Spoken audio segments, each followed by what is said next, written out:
Alright guys, so today is the review that we're going to be doing on Friday. So Mr. Laredo is going to be helping me out today. And so these set of questions actually what you're going to go over in my class. However, he's also going to be helping us with some of the problems in his class. So um, what I want you to see here, guys, these problems are like numbers 33 through 36 of your IA review. And what we're going to do here first is the eccentricities. So what I want to do here, guys, first is I need to find my equation for eccentricity is C divided by A. So if I have a problem like this, first is telling is it an ellipse or is it a hyperbola. And so here I'm going to look at the signs. This is a positive, this is a positive, so that makes this an ellipse. And if I go over here, this is a negative, this one's positive, this one's a hyperbola. So what you need to remember about these, you do have two equations that we're using, the relationship for an ellipse. A squared is equal to B squared plus C squared. Hyperbola, C squared is equal to A squared plus B squared. Oops. So that's where the difference comes into play. Here A, because since I have an ellipse, is going to be the bigger number. So since my bigger number is 25, that means A squared is 25. My A is 5. My B squared is the smaller number, which is 4, so my B is 4. Now I don't have my C value, so I need to find it. So with the ellipse, it's going to be A squared equals B squared plus C squared. So 5 squared equals 4 squared plus C squared. So 25 equals 16 plus C squared, is a 2. This should be a 2. This is a 4.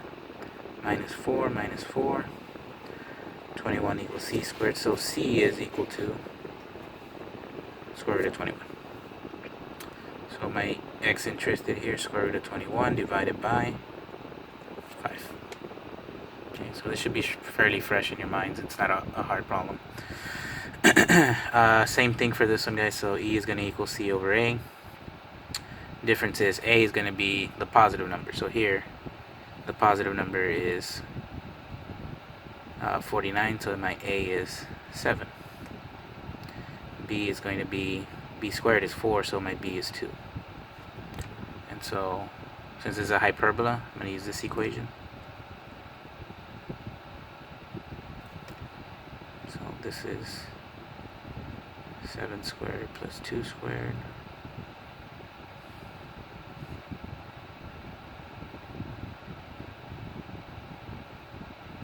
It's going to be 53, so C is equal to square root of 53. Square root of 53 over A, which is 7. Okay, so moving on here, okay. This is going to be important, guys, because they're going to ask you to graph the hyperbolas. So when I dealt with the hyperbola, when I dealt with the ellipse, the things I needed here were going to be the center, the major,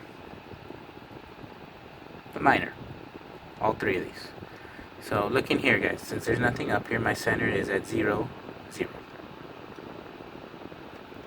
My major axis, this is a hyperbola, so this one's going to be the positive one. So here, this is the positive, so this is, my A value is 4, moving in the X direction. My minor is going to be 5 in the Y direction. Okay, again, this doesn't have to necessarily be the bigger number, the major and minor, but it's just whichever is positive. Okay, so I'm going to go to 0, 0. It's right here. And in the X direction, I want to go 4, so 1, 2, 3, 4. 1, 2, 3, 4.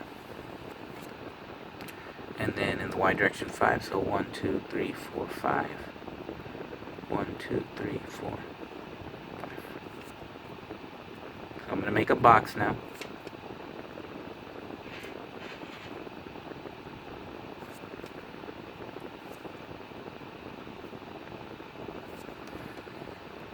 And make the asymptotes, which go through the corners of that box. Okay. Now, we already said this is moving in the x direction because that's the positive one. So from here, the center, I go in the x until I hit the box. This right here is going to be my vertex. And this is my hyperbola. This is my other vertex.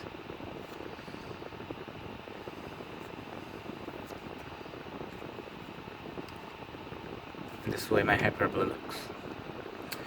Now, one of the other things I want you to see here, okay, is I want you to go ahead and tell me what the asymptote is. So here, guys, this should be easy. Remember, it's just y equals mx plus b, but it's going through 0, 0, so all I really need to find is the slope. So here I want to go up 1, 2, 3, 4, 5 up, and to the side I go 1, 2, 3, and 4. So my slope is 5/4, and my equation for this asymptote is 5/4 x. My other asymptote is the same thing. So I go up 1, 2, 3, 4, 5. And now I go to the corner 1, 2, 3, 4 in the negative direction. So it's going to be the same, except it's going to be negative. So y is equal to negative 5 over 4x. Okay. So this is important, guys. They're going to ask you how to make a hyperbola. Know how to. Okay. So last question here. Find the equation for this parabola. So remember, I'm going to start with x minus h, y minus k, okay, and I'm going to decide right now which one's squared. So here the the vertex is at 5, negative 3, so somewhere over here, 5, negative 3. And they gave me a directrix at x equals 2, so it's moving like this. Has to go through the x-axis, x equals 2. So this is always moving away from the directrix, so this is the way this goes. So whenever I'm moving like this in the x direction, this means that the y is squared. So this is going to be like that, and the 4p goes like this. And this is moving in the positive direction, so these are the positive numbers. Okay, so here I want to find this distance. This is p. So this is just 5 minus 2, which is 3. And so this is going to be 4 times 3. X minus 5. This is my h. And my k. Equals y minus a negative 3 squared. So 12 x minus 5 equals